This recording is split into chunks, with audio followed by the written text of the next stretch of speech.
For the past few years, Ricky Gervais, Stephen Merchant, and Carl Pilkington have been meeting regularly for a series of pointless conversations. This is one of them. Testing. Is that all right? Hello and welcome to the Ricky Gervais Show with me, Ricky Gervais, Stephen Merchant. Hello. And the little round-headed buffoon that is Carl Pilkington. All right.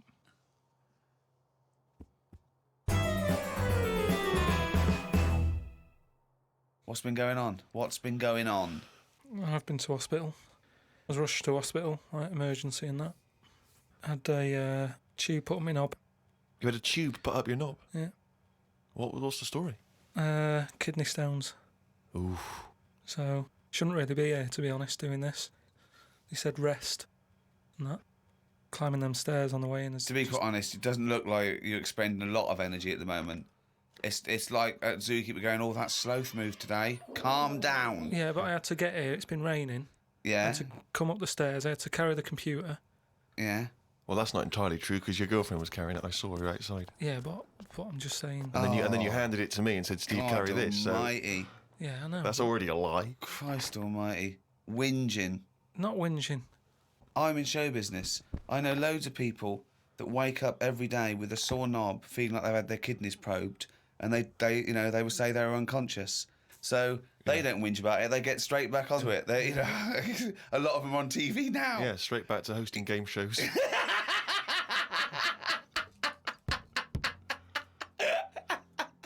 So you're rushed to hospital. So take us through the events because it does sound quite dramatic.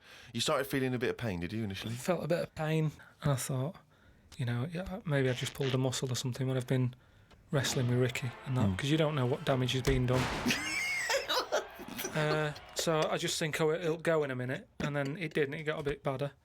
It got badder, did it? So then I thought, I was crippled. I was lying on the floor in agony, looking on the internet, looking for sort of still solutions. looking at Monkey News. No.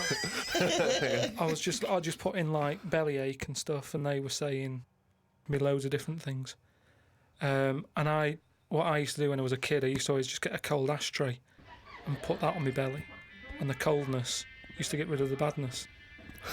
Amazing. The coldness got It's like a witch doctor. Yeah. This is like A witch doctor happens to work in a pub. It's like some sort of 5th century remedy written in mud. Yeah. Coldness doth get away with the badness. Why specifically an ashtray? Just because they sort of old cold.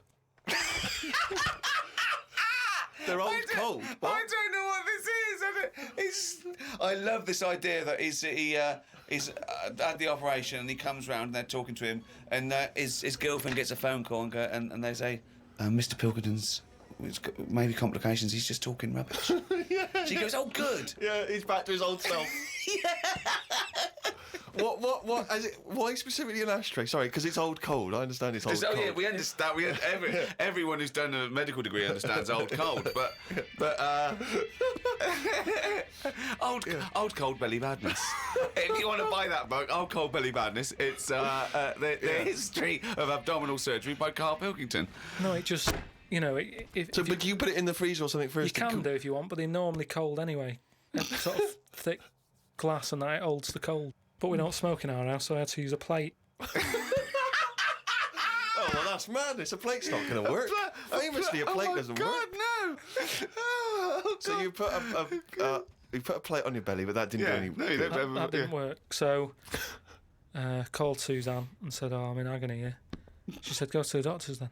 Good advice. So a lot of people have done that straight away as opposed to going through the plate ashtray. So he went to hospital and he said, have you got an ashtray? They went, no, especially an ashtray. This is no smoking. So anyway, then we get in a cab and what have you, go there. I have an x-ray. His voice is even more boring than usual, isn't it? Yeah. Fuck me. And they put me on a drip and everything. Give me some morphine and stuff. And found out that I had kidney stones. So that's why I was in hospital. And they get them out by... I don't know what's gone on, to be honest. I've got some tube inside me. From my kidney to my bladder. That's helping me stuff get about. And so there's a little tube up the end of your knob. into you. Yeah, it's not there now. It's high up. Right. So it's high up between my kidney and my bladder. But why didn't you have the thing where they go in the side? You had the choice to... Because I said to the doctor, I said, I'm not a doctor. I said, what do you He think? went, stop putting yourself down, Carl. He said, We need you in the operating theatre now. he just said, I said to him, what should I have done? Because he said, if you want, go home and we'll get you in again or something. Something like that. And I said, no, I might as well have it done properly. Have it done now whilst I'm here. Sorry, the choice was have it done properly or go home. It was something like that. He said there's something you can do, and I said, oh, Flush it out. no, because it's too big. It's something like 7mm. And it's basically because you don't drink enough water. Yeah. So anyway, I said, what do you think I should have done? And he said, tube up the knob. And I said, not my favourite one of the choice, but if that's what you think. So he said, yeah, have that. He did me little diagrams, which didn't help. He was like showing. How big did he draw your knob? Sort of normal size. Yeah, was it? It was all right. You weren't offended by them. But he went into detail. It's just more the tubes and stuff in your bladder and your kidney. What was your ball bag like? Did he draw that? He didn't do that bit. He left that bit out. Okay, right. But he said, we'll just pop that up there, and then that's when Ricky turned up to visit. Came in laughing at me because we sat there in like me underpants and stockings. In stockings? Yeah. Why were you He was there. No, he wasn't in bed. He was sort of out of bed with his little drip, right? He had his little boxer shorts on, just sat there, right, in his pants, right, and he had stockings on. Yeah, because they stop clots or something. They put them on your legs. It's like, when people have got big veins and they go on a plane. Right. Yeah. You said you're not a doctor. No, but I've seen it because Suzanne's mum did it, and she put them on ridiculously early, like 3 days before we were going away, and she'd never been away before, and everything was like over the top. Do you know what I mean? She's like, I best put them on. And so I put them on, and they I don't know what it is. It's something when you're under, your blood doesn't move about the same, Right. and it can clot up in your leg. So you wear these tight tights. And I came in to cheer him up, didn't I? Yeah. Was that a nice, cheery experience, him coming in? I had a headache at the time. I think I was a bit stressed out. Well, he's just a man you want at that point. Yeah. Well, it's weird how it suddenly all happened quick. And I woke up and there was an Irish woman over me going, are you all right? You all right? And I said, oh, it's stinging a bit. She said, I'll give you some more morphine. And I sort of put my head up to have a look at my tackle because I wanted to see If it was still there. what was attached to it. Do you know what I mean? Because they said something about they might leave some string hanging out of it so they can pull the tube out. It makes you talk. So, I had a look for that. Couldn't see any of that. Yeah. But as she put the morphine in, all the muscles in your body go funny. My head just collapsed. But I'm in agony now, and Are you in agony right now as we speak? yeah, certain. But it does make you think now. Do you know what I mean? Like life and everything. I mean, it's weird how it's all happened in the last month. From seeing that bee sort of die. No. Well, not really. No. This is not a near-death experience. It is You a had a little bit. routine operation to remove kidney stones because you don't drink enough water. No, I know, but This is not a shark attack. yeah, but it's all life-threatening. Otherwise, you wouldn't have to fill out forms, would you? Saying if everything goes wrong, Suzanne can have the house or whatever. They keep checking your heartbeats and stuff and your blood pressure. I don't like knowing about that. I just leave it. It's happening. Don't be messing with it. Stop measuring it. Stop measuring it. No, do you know what I mean? That's the same with the knob. It's that thing of like they put that thing. That's what on. the anaesthetist was doing when you were under, wasn't it? Yeah. He was comparing the diagram to the actual thing. Oh, God.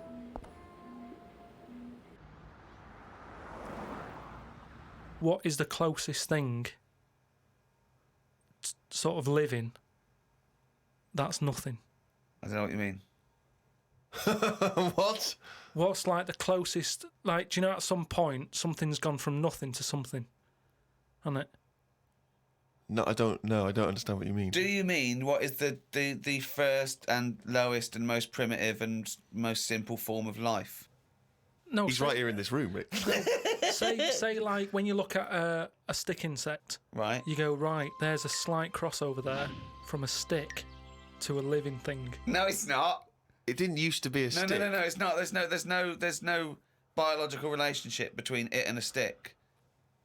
But there isn't much difference between the two, is what I mean. Of course there is. It's a There huge isn't. difference. They just sit there looking like a stick. That's their skill. Yes, but there's nothing to do with being a stick. It's like camouflage. That's like saying when a soldier puts on combat gear, you're saying he's a cross between a human and a shrub. What I'm saying is, have you seen them weird things that just look like... They sort of look like a leaf. Yeah, they're insects that have evolved to look like a leaf. At some point, something has had it away with a leaf. No! What? At no point has something had it away with a leaf. No, to make it look that much like a No. leaf. At no point did a beetle shag a leaf. It's superficial. It's the way it looks. That's all it. That's like saying chameleons must have mated with green once. They are green. No, but it what- looks like a leaf. But then how does it meet... How does it have relationships? It will be going around sort of having it away with a leaf. No, it won't, because it doesn't know what it looks like. It doesn't matter. It's not like a stick insect will be talking to a stick for ages and go, "Oh, I've wasted my time here. This club's dead." Rude. I was chatting to her. She was foxy, but she was giving me nothing. But Dave, that's not a stick insect. That's a stick. What are you talking about? That's a stick. You've been talking to a stick all night. I thought. I can't believe it. I just thought she had a great slim figure. No, it's actually a real stick. Well, I've been watching birds more than insects recently. Oh, okay, you've moved on from in the insects. last week, just because I've sort of looked at the ant and the bee and that. And what I've found with pigeons is they've got wings, yet they walk a lot. I'd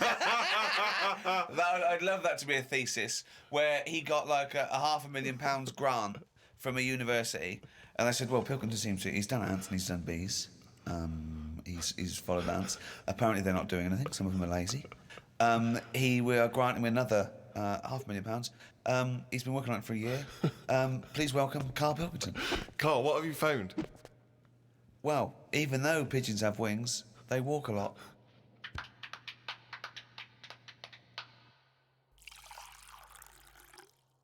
Well, I heard, and you told me this, so I know it's true. What? Do you know when I talked about replacing blood with coconut?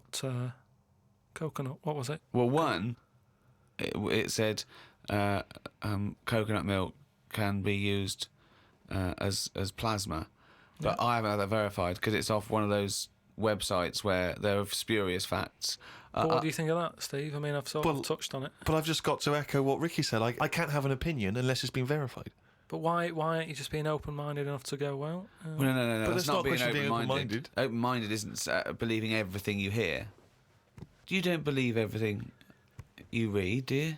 a lot of stuff you kind of go, well, that's interesting. But what we talked about this. What about Noah's Ark? What about it? Well, you said you believed it because it's in book form, but according to that, didn't he get 2 of every species on a big boat? But we know that's impossible, don't we? Depends where he was. If he was above a zoo, there would have been a lot of different stuff knocking about. That's my only problem. What I'm saying is, where was he floating where he could get an elephant, a giraffe, a cat, a dog, a gerbil? Where were all these things floating about? Well, exactly. Right, That's these my Old only Testament downfall. zoos, they were quite Yeah, quite but big, exactly. really. But you're right. You're questioning it. How is it possible? But I've just said, a zoo. There's no zoo that has got 1% of all animal species. Well, I don't know where he got them from then. There's a couple of million species of animal. And how did he round these animals up? Because they were drowning, so they were looking for any boat. So they were actively seeking out an ark. Well, they would have just been looking for anything to get hold of.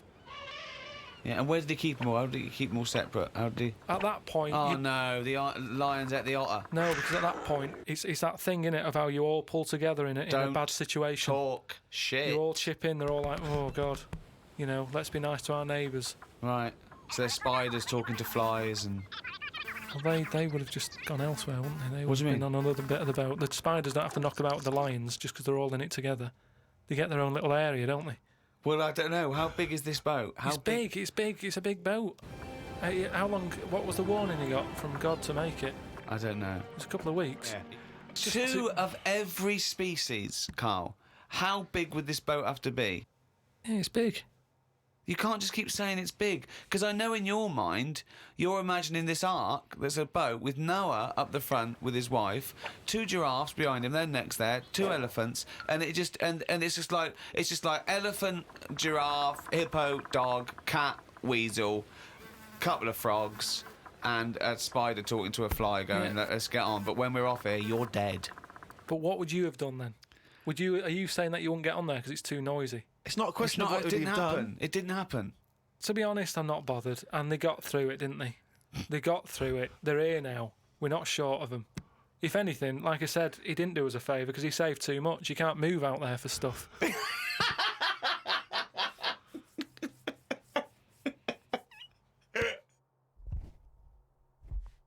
Oh, chimpanzee, nothing's raining down again. That's the jingle for excerpts from Carl's diary. This is all legitimate stuff. Ricky and I have had no input in this. This is the first time we get to read it. Went and did some shopping for stuff as it was my turn. Suzanne moaned a bit because I forgot orange juice and bought some cheap toilet paper. She always buys the expensive toilet paper. I don't know why they make toilet paper with pretty patterns on it. That made it into the diary. Up and out at 9 o'clock to go to the Cotswolds. Now, I think this was a gift for your girlfriend, wasn't it, for her birthday? It was a You went to the birthday and Cotswolds, that, so I just went for one night. Got the car and headed off. We found the B&B, but they wouldn't let us in the room because we were early. We went for a walk. There was not much around the B&B, so we had a quick walk around the car park and went back in. Happy birthday. The room was now ready. It's an all right room. 3 biscuits, so I ate them straight away. Like a child. Like a dog. He runs in, jumps on the bed. No. Get off the bed, not on the furniture. The room overlooked the car park that we'd already been round. You're staring at that window. Remember when we went there? We'll always have the car park. Yeah. Oh, God. The room had posh coat hangers in the wardrobe with sponge on them. So I ate the sponge. Don't think they are needed. We went and booked a table for Sunday dinner. I had beef. It was nice enough, but there was a family of 13 behind us. I don't see the point in going out in large numbers. They annoyed me. One of the family asked for sorbet before his next course. He was only about 11. He thought he was it. I said to Suzanne, I've had enough and needed a kip. Watched Planet Earth on BBC One. They filmed a panda for 4 weeks and all it did was sit in its cave. It did nout. If I was Fiat, I wouldn't name one of my cars after them as it suggests it won't work or go very far. It'd be like bringing out a Ford Sloth. No one would buy it.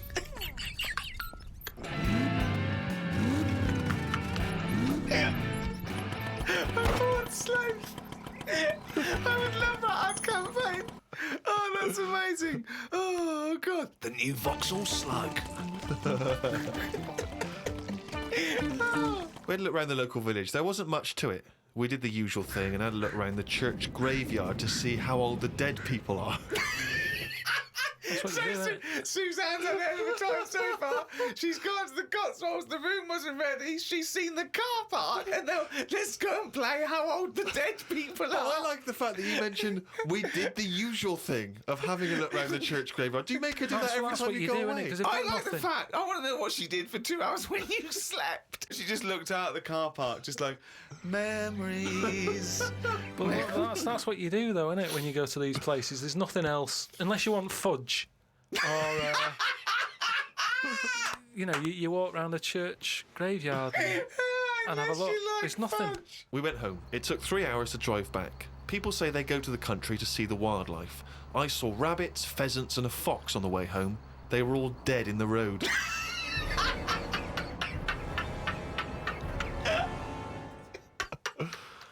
I was just intrigued to know because Rob from Burton-on-Trent has sent this in, and he wants to know that because he's just started seeing someone, and he wants to know what your advice, Carl, is on how to keep her happy. So, what's your advice really for someone who's perhaps just started a relationship? I mean, you've been with Suzanne for what, 9 years? Ages. I think you should just do what you want, and then if they like it, then they're the right ones for you.